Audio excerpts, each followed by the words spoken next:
오늘 호산나라고 하는 제목으로 말씀을 나누겠습니다. 호산나라고 하는 말은 우리를 구원하소서라고 하는 그런 뜻인데, 구원을 간청하는, 선포하는 그런 선포입니다. 마치 할렐루야 우리가 많이 하지요. 할렐루야가 무슨 뜻이에요? 여호와를 찬양하라. 우리는 그 할렐루야라고 하는 말을 반복해서 많이 하죠. 여호와를 찬양하라. 이 찬양은 하나님을 높이는 거예요. 하나님을 자랑하는 것입니다.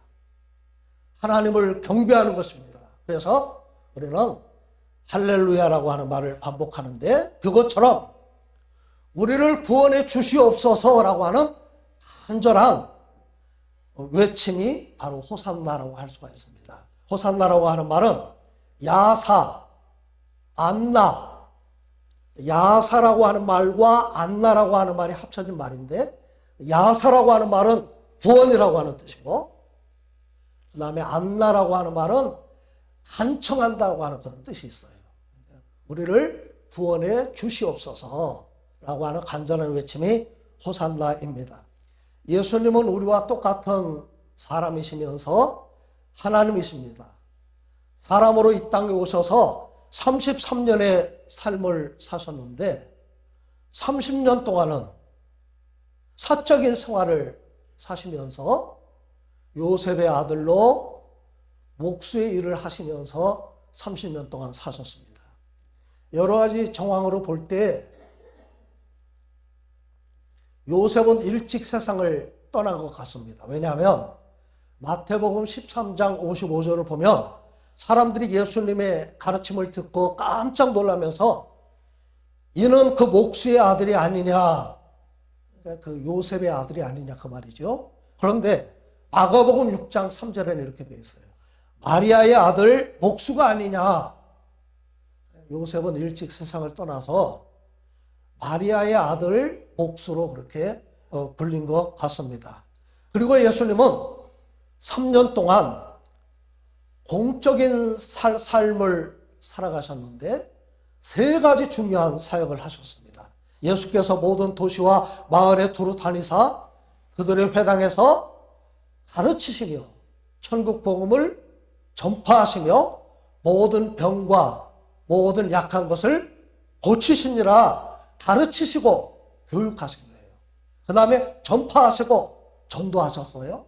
그 다음에 모든 병과 모든 약한 것을 고치셨다, 치유하셨다. 교육과 전도와 치유, 이것은 예수님의 3대 사역이라고 그렇게 말을 합니다. 공생애를 시작하시면서 요단강에서 세례 요한에게 예수님은 세례를 받으십니다. 마태복음 3장에 보면 세례를 받으시고, 그 다음에 4장에는 마귀에게 시험을 받으시고, 그리고 나서 예수님이 비로소 천국 복음을 전파하시죠. 회개하라, 천국이 가까이 왔느니라. 예수님이 세례를 받으실 때에 하늘이 열렸다는 거예요. 비둘기 같은 성령이 예수님이 위에 임하시면서 하늘에서 소리가 들렸습니다. 이는 내 사랑하는 아들이요 내 기뻐하는 자니 너희는 그의 말을 들으라. 이는 내 사랑하는 아들이요 내 기뻐하는 자라. 그리고 3년 동안에 그 3가지 사역을 하시다가 마침표가 바로 십자가입니다.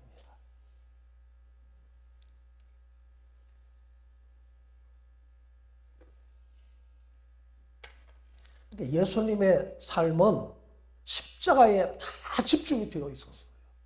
태어나실 때부터 또 이 땅에 살아가는 모든 삶 가운데 십자가를 향해서 그분은 나가셨고 십자가에서 그분은 그 일을 마치셨습니다.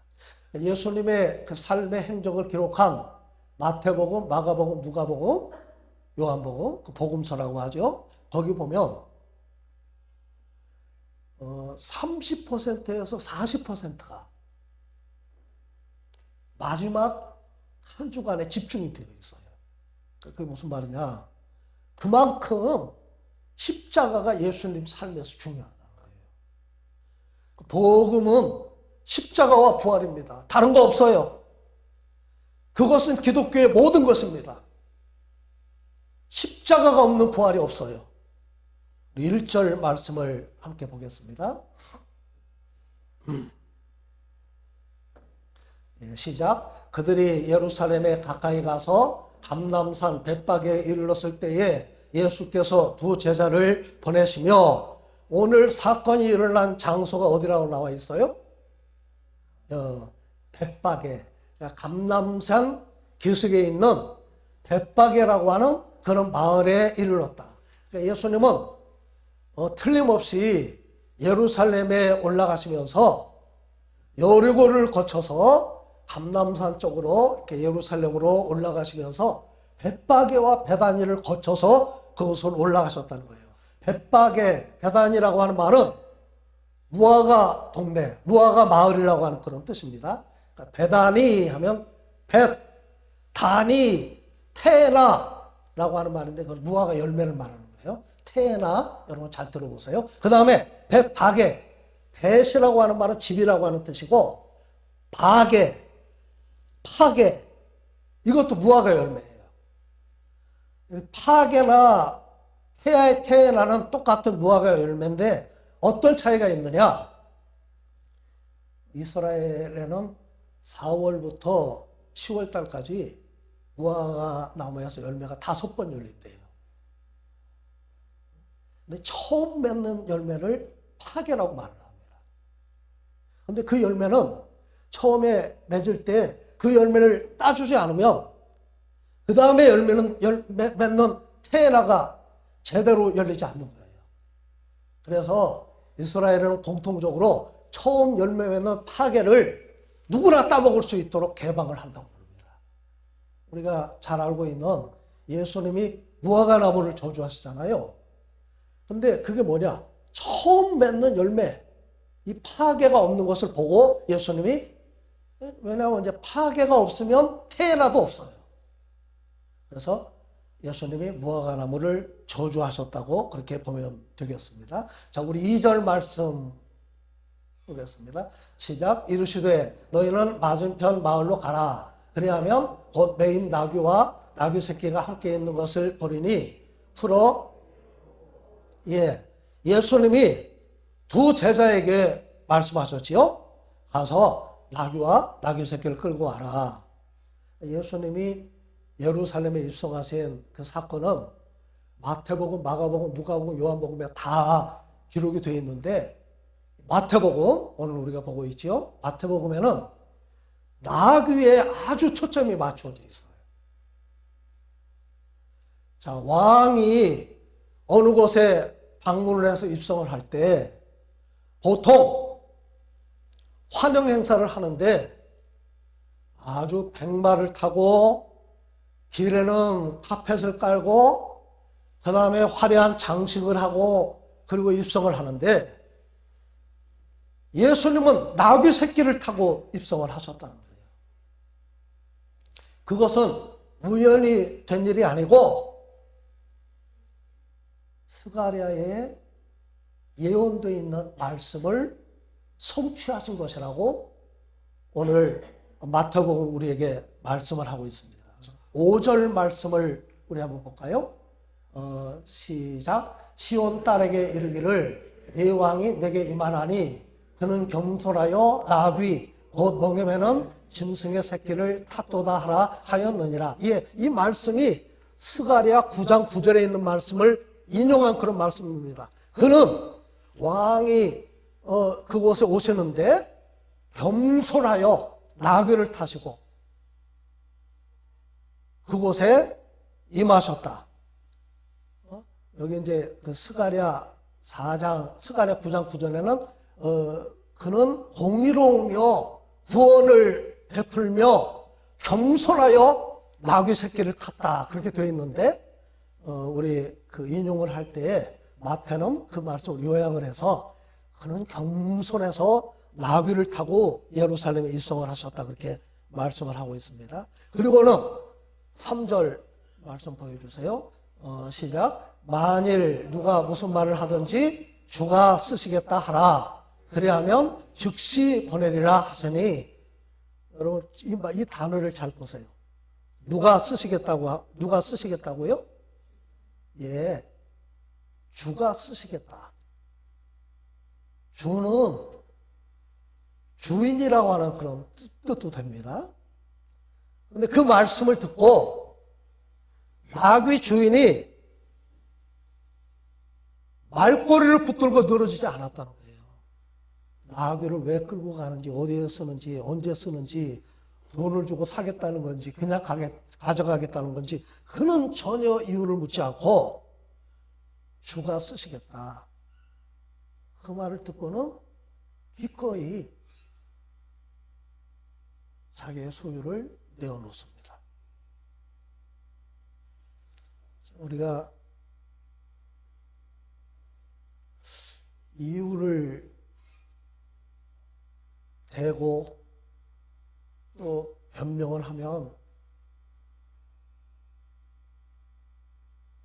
얼마든지 우리는 이유를 댈 수 있죠. 심지어 뭐 핑계 없는 무덤이 없다고 하는 그런 속담까지 있잖아요. 참 주님께 쓰임 받는 것은 기쁨이고 영광이고 축복인 것을 저와 여러분들이 믿으시기를 바랍니다. 주님께 쓰임 받는 여러분들이 되시기를 바랍니다. 어떤 분이 미국으로 유학을 갔어요. 부모님과 함께 이민을 가서 거기서 이분이 사업을 했는데 엄청나게 돈을 벌었어요. 그분이 그 돈을 가지고 하나님이 기뻐하시는 일을 위해서 쓰기를 원했어요. 주님, 내가 이 돈은 내 재주로 번 게 아닙니다. 하나님이 나에게 복을 주셔서 내가 이렇게 많은 돈을 벌었는데 내가 이것을 주님을 위해 쓰기를 원합니다. 기도하는데 어느 날 하나님이 그에게 말씀을 하셨다고 합니다. 나는 내가 번 돈이 필요한 게 아니다. 세상에 있는 물질은 다 내 마음대로 할 수 있지만 사람은 내 마음대로 할 수가 없구나. 나는 네가 필요하다. 그분이 어떤 때는 뭐 한 달에 10만 불도 벌고 돈은 부족함이 없었다는 거예요. 그런데 그거를 다 내려놓고 그분이 하나님의 일을 했다는 겁니다. 조준모라고 하는 사람이 행복한 나귀라고 하는 그런 노래를 작곡을 했는데 여러분 잘 들어보세요. 주님, 저는 그 행복한 나귀가 되고 싶어요. 묶여있는 저를 풀어주세요. 세상의 욕심에, 죄에, 나 자신에 묶여있는 저를 풀어주세요. 그리고 주님을 섬기게 하세요. 주님을 등에 업고 살게 하세요. 주님, 저는 그 행복한 나귀가 되고 싶어요. 우리가 예수님을 주인으로 고백할 때 기꺼이 나에게 있는 것을 주님께 드려야 되지 않겠어요? 우리 6절, 7절 말씀 함께 보겠습니다. 시작. 제자들이 가서 명하신 대로 하여 나귀와 나귀 새끼를 끌고 와서 자기들의 곁옷을 그 위에 얹음에 예수께서 그 위에 타시니 나귀를 끌고 왔을 때 이게 이제 5절 말씀을 보면 나귀 새끼죠. 나귀 새끼를 타신 것 같아요. 제가 마태복음도 보고 마가복음도 보고 누가복음, 요한복음을 다 찾아보니까 나귀 새끼를 타셨습니다. 나귀는 말보다 작고 힘이 아주 세다 부릅니다. 그래서 최고의 운송수단으로 쓰고 있는데 성경에 호멜이라고 하는 그런 단어가 나와요. 여러분 들어보셨어요? 예, 호멜. 1호멜은 220리터예요.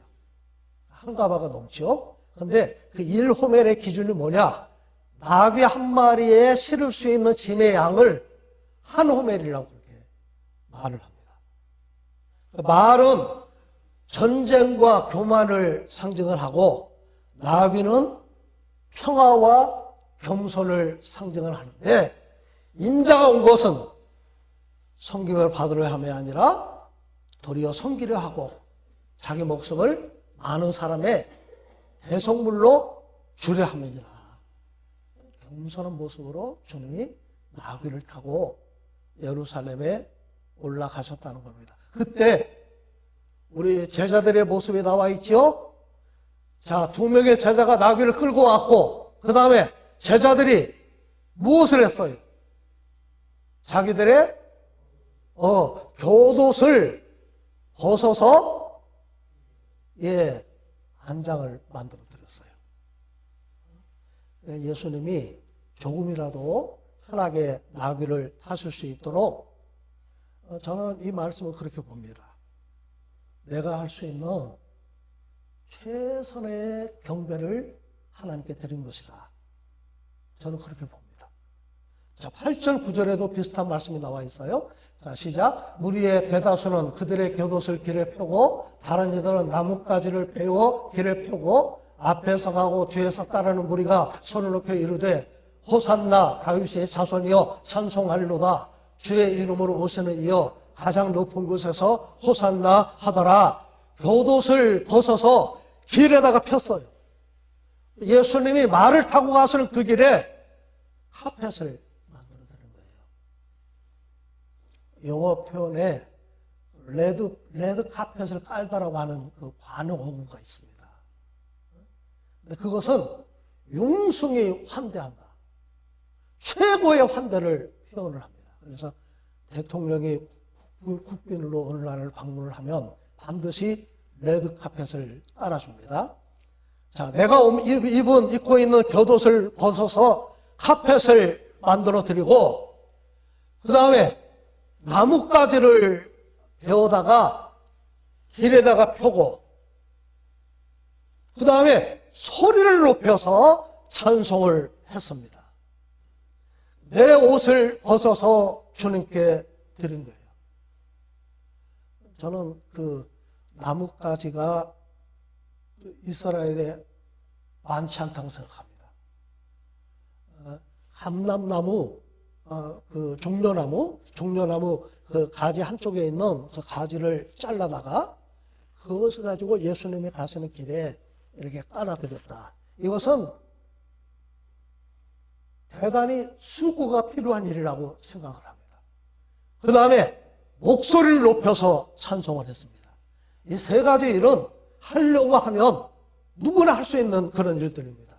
내가 할 수 있는 거, 여러분 헌신이 뭐예요? 내가 할 수 있는 일 하는 거예요. 내가 물질로 할 수 있으면 물질로 하고 내 몸을 드릴 수 있으면 내 몸을 드리고 찬양을 드릴 수 있으면 찬양을 드리고 300데나리온이나 되는 값비싼 향유가 아니어도 괜찮습니다. 패션 오브 크라이스트에 보면 유다 그 주인공 유다 베너가 예수님이 마지막 그 십자가를 지고 얼마나 그 처절하게 표현을 했어요. 채찍에 맞아서 쓰러지고 다시 일어나서 십자가를 지고 가고 온몸에 막 피를 흘리시고 올라가는 그 자리에 유다 베너가 보고 있다가 얼른 물을 떠다가 그 물을 예수님께 이렇게 드리잖아요. 그 영화에는 그 물을 마시지 못했지요. 주님께 드리는 거, 그것이 중요하다는 거예요. 저는 우리가 예배 시간에 드리는 찬양이 내가 할 수 있는 최고의 찬양을 주님 앞에 드릴 수 있기를 바랍니다. 우리가 드리는 예배가 저는 이 부족하지만 그렇게 말씀을 전하고 싶습니다. 내가 준비할 수 있는 말씀을 내가 은혜 받고 준비한 말씀을 최선을 다해서 증거하고 물론 그 말씀이 흠이 있어요. 부족합니다. 그러나 그 말씀을 여러분들이 은혜 가운데 사모하는 마음으로 말씀을 듣기를 바라고 이 예배가 하나님이 기뻐하시는 예배로 드려지기를 저는 그렇게 기도하고 그렇게 원하는 마음으로 예배를 준비합니다. 우리가 드리는 봉사도 마찬가지입니다. 주님께 드리려고 하는 마음 자세가 중요하다는 거예요. 여러분이 눈치를 채셨는지 모르겠지만 저는 음치입니다. 음치. 그래도 최고의 찬양을 주님께 드리고 싶어요. 주님은 최고의 찬양이 아니어도 괜찮습니다. 내가 할 수 있는 거, 내가 입고 있는 겨도 벗어서 주님이 타시는 안잔에 올려드리고 그걸 길에 펴고 길거리에 있는 나무까지 잘라다가 그것 가지고 흔들고 옆에 깔아드리고 우리가 그 벙어리가 아니면 다 우리는 입이 있죠. 소리를 높여서 호산나 다윗의 자손이여 찬양하는 우리가 내가 할 수 있는 그것을 주님께 드릴 때 주님은 그것을 기뻐 받으시고 기뻐하시는 줄로 믿습니다. 자, 요한복음 12장 13절에는 그 나뭇가지가 종려나무 가지였다 그렇게 기록을 하고 있는데 이 종려나무 가지 대추 야자 열매라고도 얘기하죠. 대추 야자나무. 영어로는 팜나무라고 여러분 많이 들어보죠. 팜오일을 요즘에 굉장히 많이 사용을 하죠. 이 종려나무는 이게 그 나무를 베고 그루터기를 불로 태워도 거기서 다시 싹이 나온다고 그럽니다. 그만큼 이게 생명력이 강한 그런 나무가 종려나무라고 합니다. 그래서 이 종려나무는 이스라엘을 상징하기도 하고 승리와 부활을 상징하기도 합니다. 자, 예루살렘에 모인 수많은 사람들이 외칩니다. 누가복음에는 찬송하리로다 주의 이름으로 오시는 왕이여, 요한복음에는 주의 이름으로 오시는 이 이스라엘의 왕이시여, 마태복음 21장 9절 뭐라고 외쳤어요? 호산나 다윗의 자손이여 찬송하리로다 주의 이름으로 오시는 이여, 가장 높은 곳에서 호산나라고 그렇게 외쳤습니다. 이스라엘 사람들은 세 사람의 이름을 특별히 자랑스럽게 생각을 합니다. 아브라함, 모세, 다윗. 아브라함은 믿음의 조상이고 모세는 이스라엘을 해방시켜서 가나안 땅으로 인도한 사람이고 다윗은 위대한 왕국을 건설한 그런 사람입니다. 예수님이 예루살렘에 입성을 하시는데 아브라함의 자손이요 모세의 자손이요 그렇게 말하지 않고 뭐라고 말을 했어요? 누구의 자손? 예, 다윗 같은 위대한 나라를 만들어 주세요. 그 기원을 담아서 주님을 찬양했다고 그렇게 볼 수가 있습니다. 왜냐하면 이게 이제 요한복음에 보면 그런 내용이 나옵니다. 요한복음 12장 17절을 보면 예수님이 11장에 보면 죽은 나사로를 예수님이 살려주십니다. 나는 부활이요 생명이니 나를 믿는 자는 나로 말미암지 않고는 영원히 죽지 아니하리라. 그리고 나서 수많은 사람들이 종려나무 가지를 흔들고 예수님을 맞으러 나왔다. 그렇게 이제 요한복음에 기록이 되어 있어요. 그러니까 아마 그 종려주일에 유대 백성들이 예수님께 거는 기대는 다윗과 같은 위대한 왕. 그런데 사실은 예수님은 그런 왕으로 오신 것이 아니라 섬기는 왕으로 십자가를 지시기 위해서, 죽으시기 위해서 이 땅에 오신 그런 왕입니다. 자, 오늘 우리가 주님이 십자가를 지시기 위해서 예루살렘에 올라가신 것을 기념해서 종려주일로 지키는데 월요일날, 주일날 그 종려주일을 이제 주일날 예루살렘에 들어가시고 월요일날 성전을 정화하시고 화요일날 한남산에서 여러 가지 말씀을 하시고 수요일 날 쉬시고 목요일 날 제자들의 발을 씻기시고 성만찬을 하시고 겟세마네 동산에 올라가서 땀방울이 핏방울이 되도록 예수님이 기도하셨습니다. 그리고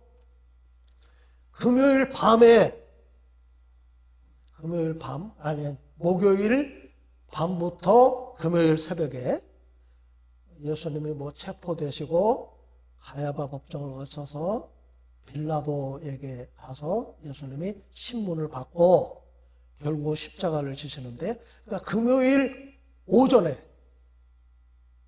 예수님이 십자가에 못 박힌 시간이 오전 9시부터 오후 3시까지 6시간입니다.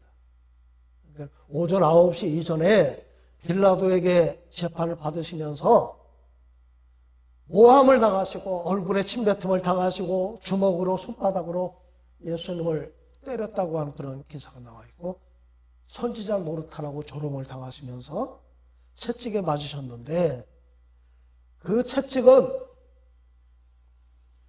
낚시 바늘 같은 바늘이 이렇게 끝에 이렇게 있는 그런 채찍입니다. 그게 이제 수십 가닥 이렇게 있어요. 그걸 가지고 이렇게 몸을 때리면 그 채찍이 몸에 걸리면서 당길 때 살점이 떨어지는 그런 채찍입니다. 머리에 가시관을 쓰고 그 다음에 그런 채찍에 온몸에 예수님 맞으시고 그 다음에 옆구리는 창에 찔리시고 손과 발에 못에 박히시는데 그 못이 우리 손바닥보다 커요. 제가 그 고증을 통해서 만들어낸 그 예수님 못 박힌 못을 저도 가지고 있는데 크기가 이만합니다. 십자가형은 한마디로 말하면 수많은 사형 방법 가운데 가장 비참하게 사람을 죽이는 방법이다. 그렇게 우리가 생각을 하면 좋습니다. 십자가는 빨리 죽게 만드는 게 아니에요. 매달린 채로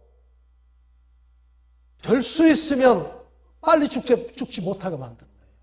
그래서 피도 조금씩 흘리면서 고통을 끝까지 당하면서 죽도록 만드는, 우리 주님은 십자가에서 7마디 말씀을 하십니다. 그것을 가상칠언이라고 이야기하죠.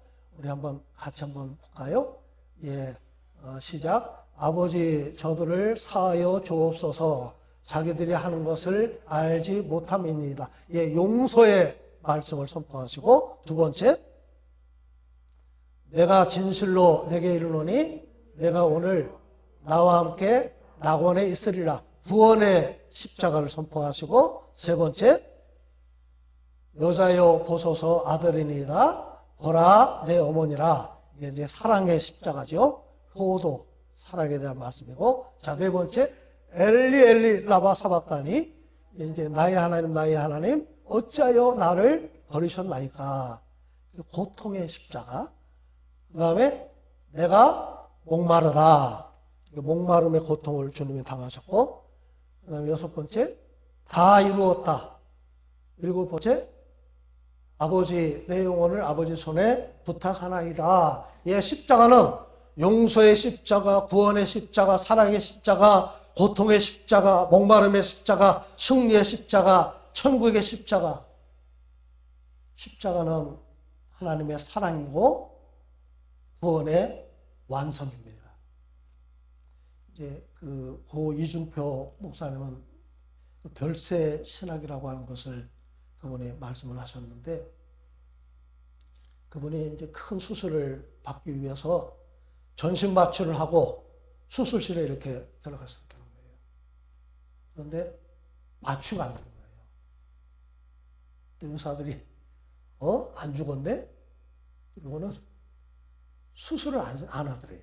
그래서 이분이 누워가지고 정신은 멀쩡하니까 거기서 누워가지고 생각을 하면서, 내가 죽어야 살리는 수술을 하는구나.